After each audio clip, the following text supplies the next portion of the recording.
కోనసీమ అందాల గురించి చెప్పాలంటే మాటలు చాలవు. కేరళను తలపించే ఈ ప్రాంతం అప్డేట్స్ అందించడానికి మా స్పెషల్ కరెస్పాండెంట్ వెంకటేశ్వరరావు లైవ్ లో రెడీగా ఉన్నారు.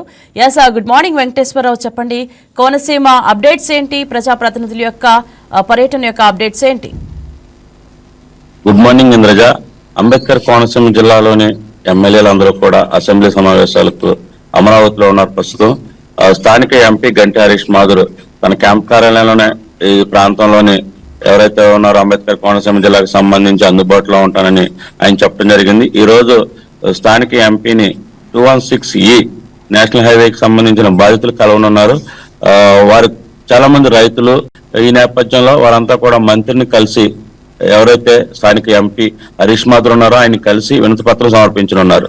అదేవిధంగా జిల్లా కలెక్టర్ వివిధ శాఖల అధికారులతో జిల్లాలో సోలార్ ప్రాజెక్టు యొక్క ఆవశ్యకతను వివరిస్తూ సమీక్ష సమావేశాలు నిర్వహించున్నారు. అదేవిధంగా జిల్లాలో ప్రతి ఒక్కరూ కూడా రైతులు కానీ సన్నకారు రైతులు కానీ అదేవిధంగా గృహ అవసరాలకు కూడా సోలార్ వినియోగంపై అవగాహన కల్పించాలని కూడా అధికారులను ఇప్పటికే ఆదేశించడం జరిగింది. ఈ నేపథ్యంలో వారితో కూడా సమీక్ష సమావేశాలు నిర్వహిస్తారు. అదేవిధంగా జిల్లా ఎస్పీ స్థానిక ఎస్పీ కార్యాలయంలో అందుబాటులో ఉంటూ ఏదైనా ప్రజా సమస్యలు ఉంటే తన దృష్టికి తీసుకురావచ్చని చెప్పడం కూడా జరిగింది.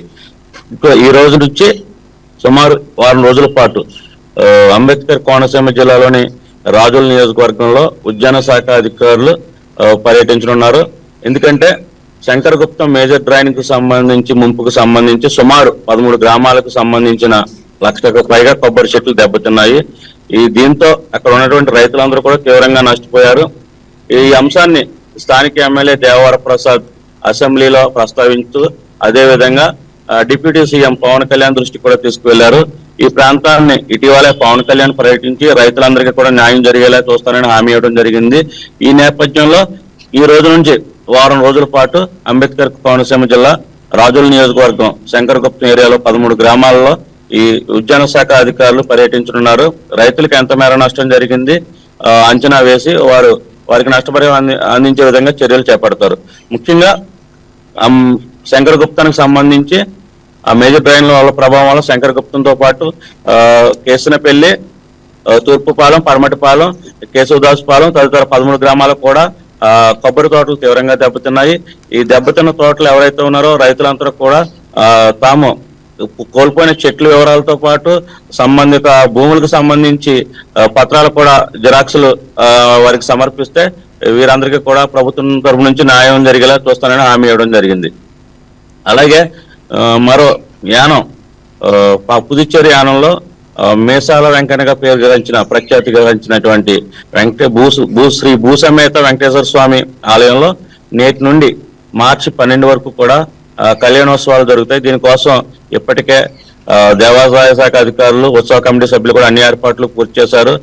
చాలా ప్రసిద్ధమైన దేవాలయం కావడంతో పెద్ద ఎత్తున భక్తులు వచ్చే అవకాశం ఉంది. అక్కడ ఎటువంటి అసౌకర్యం కలగకుండా భక్తులకు అన్ని ఏర్పాట్లు పూర్తి చేశారు. అదేవిధంగా విద్యుత్ అంతరాయానికి సంబంధించి ఈ 2 జిల్లాలో రామచంద్రపురం నియోజకవర్గంలో ఉదయం 9 గంటల నుంచి 1 గంట వరకు విద్యుత్ అంతరాయం ఏర్పడే అవకాశం ఉంది. రామచంద్రపురం సబ్ స్టేషన్ పరిధిలోని రామచంద్రపురం పట్టణం ఏదైతే ఉందో పట్టణంలోని 1, 2, 3 ఫీడర్లు కూడా ఈ రోజు విద్యుత్ అంతరాయం ఉంటుంది. ఉదయం 9 గంటల నుంచి 1 గంట వరకు ఉంటుంది. అదేవిధంగా ద్రాక్షారాంలోని పలు ఫీడర్లలో విద్యుత్ అంతరాయం ఏర్పడుతుంది. ఈ నేపథ్యంలో విద్యుత్ శాఖ అధికారులు ఎవరైతే ఉన్నారో వారు వరి రైతులు అదేవిధంగా కొబ్బరి రైతులతో పాటు ఆక్వా రైతులు కూడా ఎందుకు తగ్గట్టుగా వారు ఏర్పాట్లు చేసుకోవాలని అదేవిధంగా పరిశ్రమలకు సంబంధించిన వారు కూడా దానికి తగ్గ ఏర్పాట్లు చేసుకోవాలని చెప్పడం జరిగింది. Right, thank you Venkateswara Rao. ఈ వీడియో మీకు నచ్చినట్లయితే లైక్ చేయండి, షేర్ చేయండి, మా ఛానల్ కి సబ్స్క్రైబ్ చేయండి.